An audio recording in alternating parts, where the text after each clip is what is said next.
Este concierto se lo dedico a la señora Justicia en honor a las vacaciones que parece se está tomando y en reconocimiento al impostor que ha ocupado su lugar.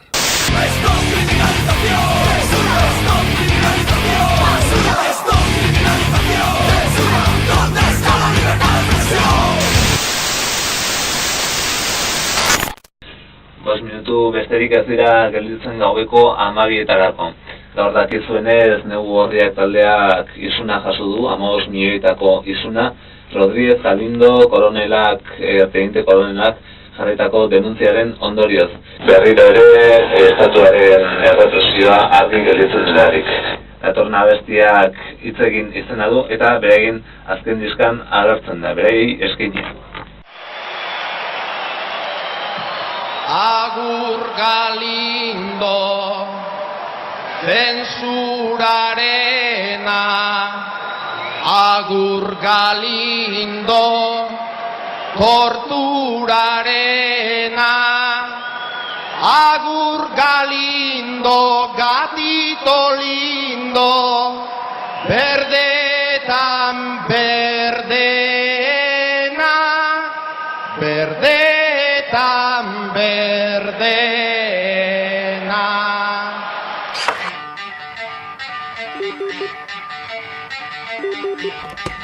¿Esan?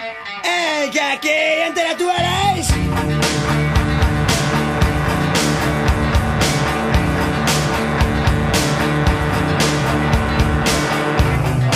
Entretako mindek, egon nahi lasai.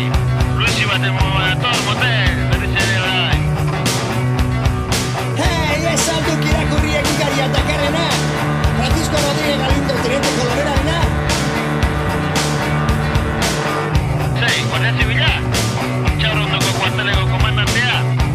Bai, terrorismoaren kontrako arduradun nagusietakoa.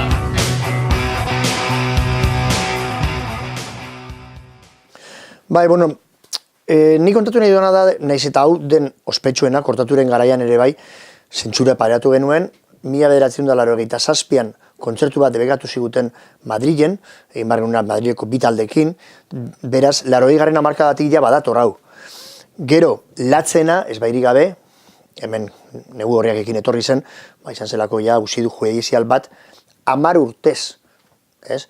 Mantendu gintuena, epaitegitik epaitegira, eta abokatuekin, eta mehatxuak, karo, 10 urte horiek izan ziren, imagina zu, 81an kaleratu genuen kantua. Eta 2000 urtean esan ziguten, absoluzio ematen zigutela, eta 2001an berriz ere elkartu genuen taldea, zeramana 5 urte desegin da. 10 urte horietan, gertatu zen Lasa eta Zabalaren gorpuak aurkitu zirela. Galindo auzipetu zutela, kartzelan sartu zutela, hori baino lehenago, teniente koroneletik general, izendatu zuten. Gero, gartzelaratu zuten, hilketengatik.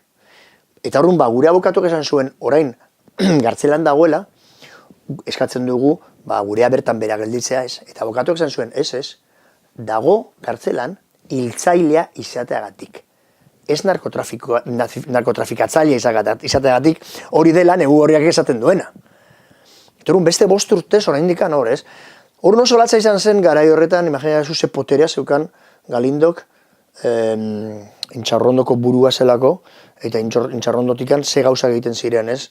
Bai eta lehal ibiltzen ziren hemendikan ere bai lapurtzen, egiten nahi zutena, eta bueno, pentsatu genuen behin gainera Guardia Zibil bati lertu zitzaioela bomba bat beran, pentsatzen genuen, igual guretzako zela ere bai, ez? Edo zintokitan igual posible zuen jarri, baina guri eske denbora izan ziguten, jarriko dizuegula ez dakiz akatuko zaituztegu, gero gainera garai hartan ja, justo Josu Muguruza hil zuten, eta horren beti mehatxua zen beste Muguruzazu, urrengo Muguruzazu izango zara.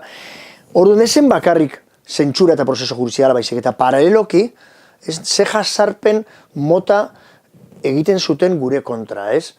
Orduan oso urtelatzak izan ziren, nik ikusi nuenean Lasa eta Zabala pelikula, benetan esan nuen, garaiak eta egin zutena, beraien artean, lekukoak eta lekukotzak ez emateko, gu benetan atera garen bezala, ez? Horrendik hemen bizirik eta hau dena kontatzen, eta garaile, eta gero ospatu genuenean, 30.000 persona etorri zirela, ez? 3 egunetan ospatzera gurekin, egin zutena izan zen, kontrol basati batzuk eta autobus guztiei gelditu, miatu, iraindu, baina besterik ez, orduan, hori da gertatu zitzaiguna, ez? Beraz, oso historia larria orain hitz egiten denean baita ere, zentzura orain dagoela, baina itxun, guazen atzera behiratzera zer gertatu zen Euskal Herrian baditugulako olako gauzak musikariekin, baina baita ere daukagu ere bai,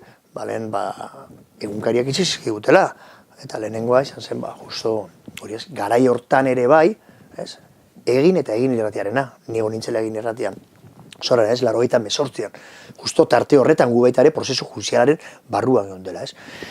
Hori izan zen, gutxura bera izan zen, ez? Guk ez genion leporatzen narkotrafikoa. Guk kontatzen genuen kantu batean, zen, Irungo komisaldegian tona bat hartu zutela kokainarena, peixatu zutela, eta kokaina tona bat. Eta hurrengo gunean 900 kilo zuten, desagertu ziren 1 kilo. Eta horren zenbait egunkarietan, jarri zuten, Intxarrondoko jendea segun inplikatuta, eta Rodríguez Galindo erabiltzen zuela narkotrafikoa baita ere, ez dakiz zer. Eta hori jarri genuen, eta hori etorri zitzaigu.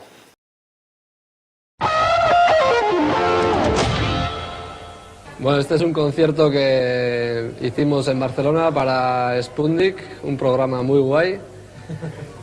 A pesar de que la Guardia Civil intentó boicotearlo reteniendo a nuestro equipo y nuestro técnico y tuvimos que esperar muchas horas, pero al final conseguimos hacerlo. Aquí va.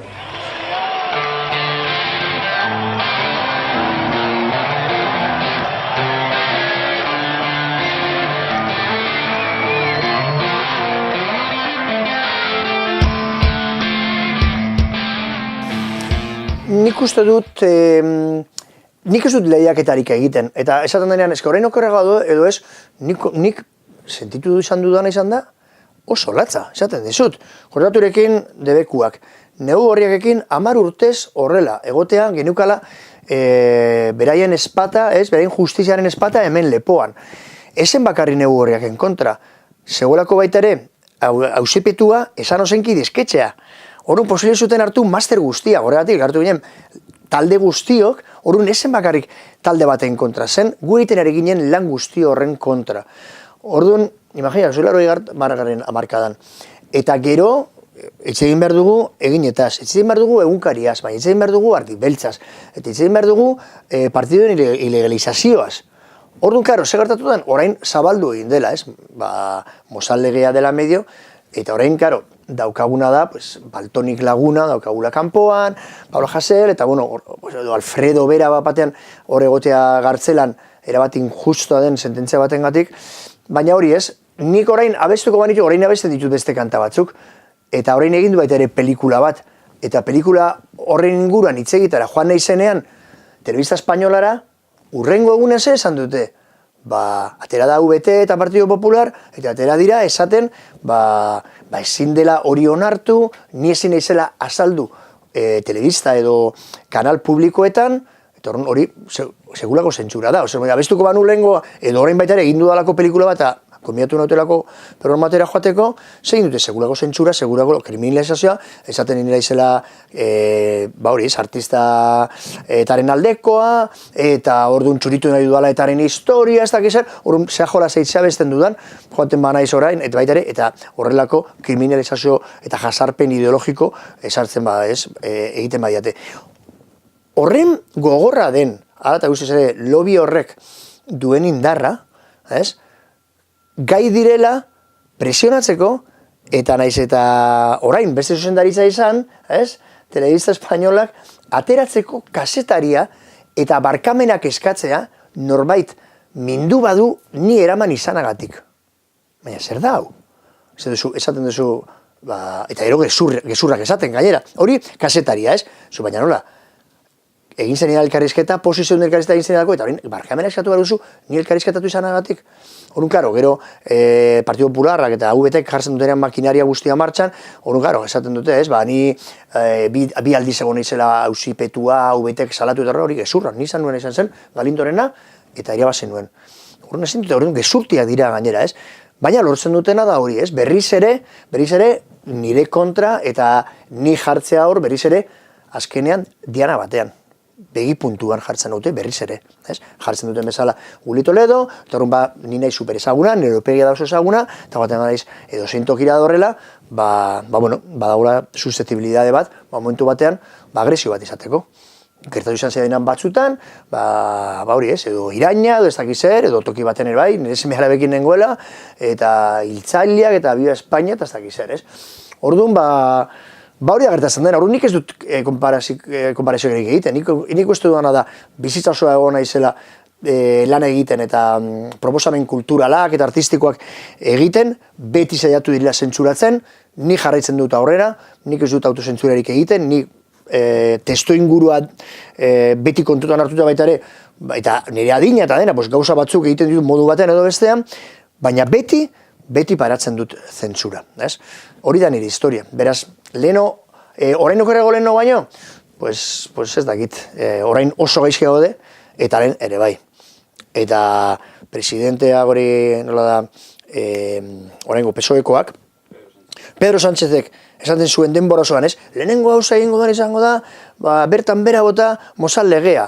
Baina hori, hemerotekan ez dakizen bat izan duen, ez? Baina llegatzen da, eta eserrez, ez? Ze motako hipokresia mota dena, ez? Benetan oso penagarria. Oso penagarria da oraingo egoera, eta horrekoa ere bai.